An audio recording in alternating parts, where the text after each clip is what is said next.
The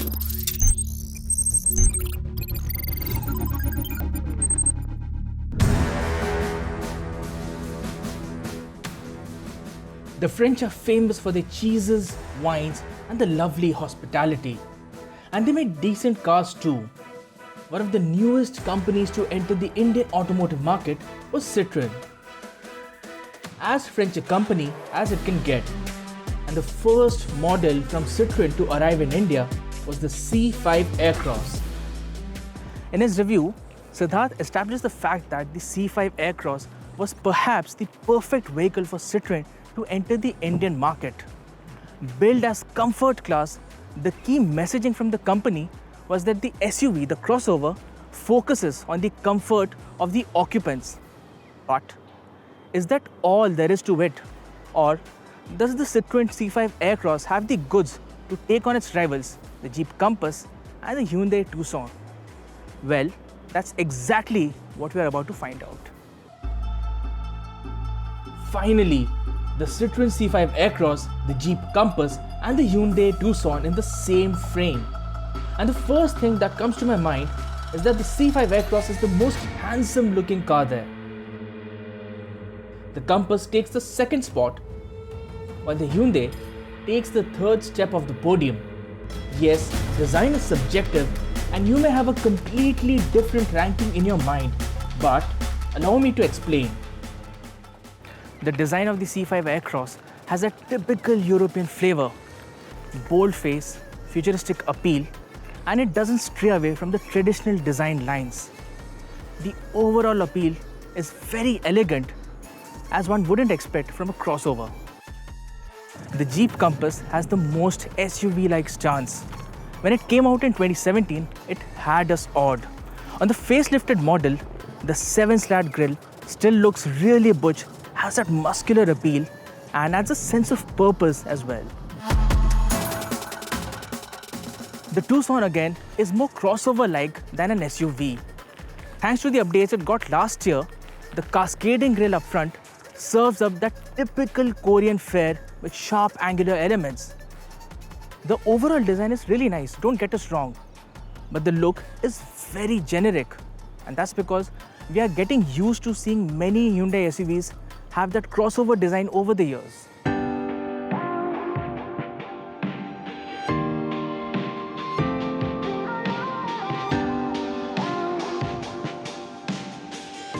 One look at the dimensions table on your screen and it is clear that the C5 Aircross is the biggest among the three cars here, be it the length, width, height and even the wheelbase.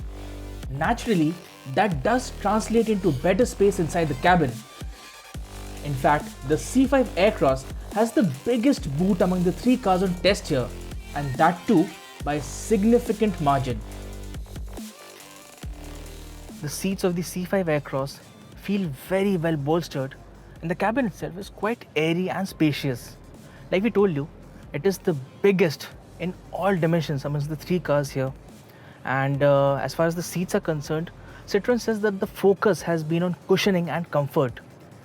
This is a 5-seater car and each individual gets a seat for himself or herself. But there is a slight problem in the sense that if there are 4 people, then a central armrest is missed. Also, they won't be as comfortable sharing the space if they're just 4 people, which is where a bench seat shines. Apart from that, the comfort, the quality of materials is absolutely excellent, and it's very, very plush. The cabin is really plush. The cabin gets stacked AC vents, a smart, refreshing layout, great screens and graphics, and the overall feel inside the cabin is quite premium. The instrument cluster is a 12.3-inch TFT display that is sharp looking and has multiple display options. The graphics and transitions are also very cool. Complementing the cool looking instrument cluster is an 8-inch touchscreen infotainment system. Now the touch itself is quite capacitive and it gets a matte finish which helps avoid those irritating finger smudges. The unit also gets smartphone connectivity in the form of Apple CarPlay and Android Auto, but those are not wireless. Also, there are two glaring misses. First, it doesn't get a wireless charger. Secondly, there is no connected car technology. Big misses for an SUV that costs over 30 lakh rupees.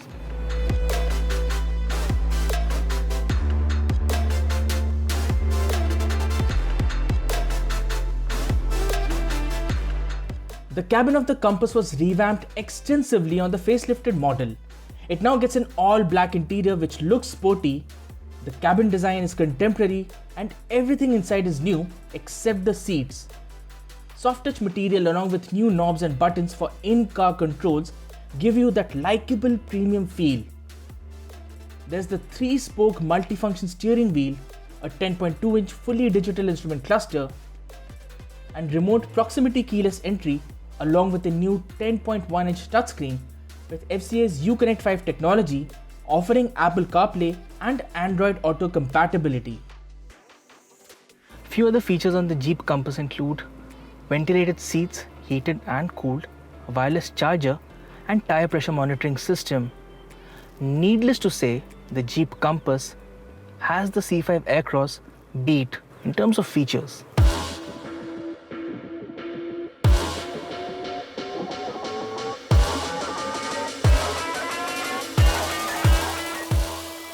Now, coming to the Hyundai Tucson, the cabin received several updates last year and now gets an all-black color.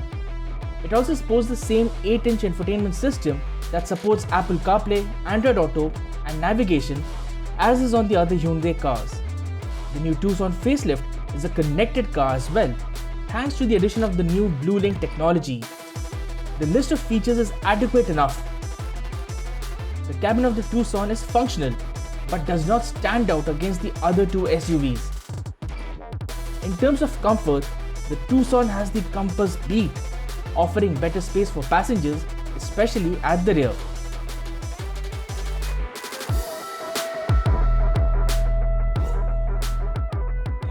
The Citroen C5 Aircross has a slight edge over the others when it comes to safety. With features like lane change warning and coffee break alert when it senses fatigue in the driver. Otherwise, all three are quite evenly matched here, offering front, rear and side curtain airbags, electronic stability control, traction control, hill descent control, hill assist, front and rear parking sensors and reverse cameras, and ISOFIX child seat mounts. The Aircross also offers ISOFIX on the front passenger seat, but we believe it's a good practice to avoid children in the front seat anyway. The Citroen is the newest car in this comparison and is offered only with a diesel engine, which is why we are sticking to comparing the diesel variants of all three cars. Seeing the numbers on paper, actually on the screen rather, the Tucson comes across as the most powerful model.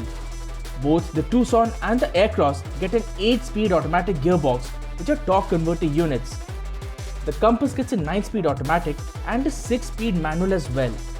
Surprisingly, the Citroen C5 Aircross has the best claimed mileage among the three cars.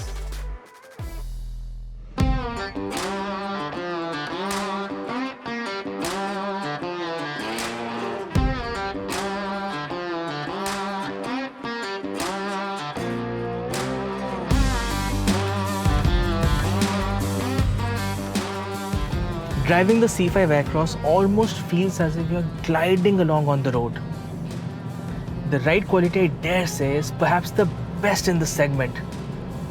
And it all comes down to this lovely progressive hydraulic cushion suspension. The in-cabin noise insulation is really good, but you do hear those sharp-edged bumps, and when the car goes over those, you hear the thud of the suspension inside the cabin, which can be dealt with. And if we talk about the steering, the handling of the car, the steering itself is nice and light and it feels easy to use when you're driving in the city. But as you increase the speed, you get that slight sense of weightlessness, which could have been done better by adding some more weight at higher speeds to the steering. But apart from that, Citroen always said that the focus is on offering plush ride quality, and I think Citroen gets that bang on right, the C5 Aircross.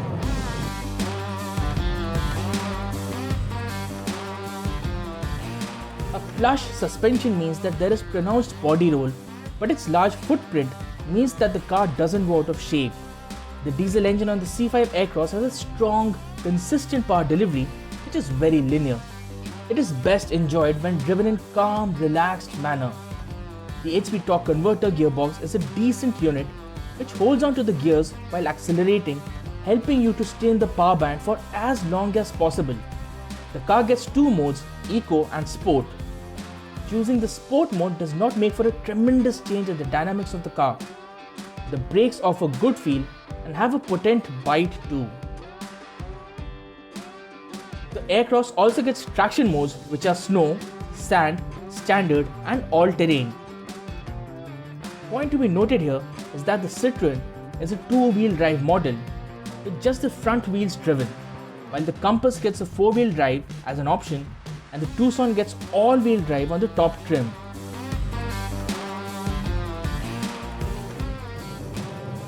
When it was first launched in 2017, the Jeep Compass offered the best ride and handling in its segment. And the story is more or less the same even today. In terms of suspension, in terms of ride quality, the suspension is slightly tauter than the C5 Aircross, and it irons out all the bumps and undulations quite nicely, especially at speed. This is perhaps the best handling car amongst the three cars that we have here today. And if you plan to go off-road frequently, then the Jeep Compass should be your best bet because it has Jeep's select terrain system with 4 driving modes, which are sand, snow, mud and auto.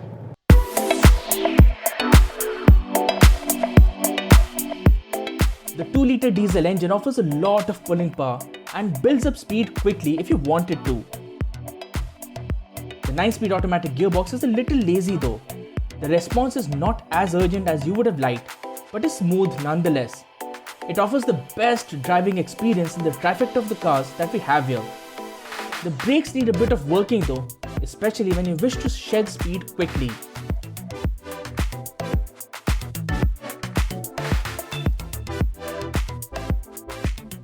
The Tucson offers a smooth driving experience. It is a comfortable car to cruise in, and the diesel engine seems to be meant for relaxed cruising rather than offering spirited performance. The 8-speed automatic gearbox does the job well, but is a little slow when downshifting. Braking is on point too. It offers decent ride as well. Although the steering isn't the liveliest of units, and there is a bit of understeer in corners too along with body roll.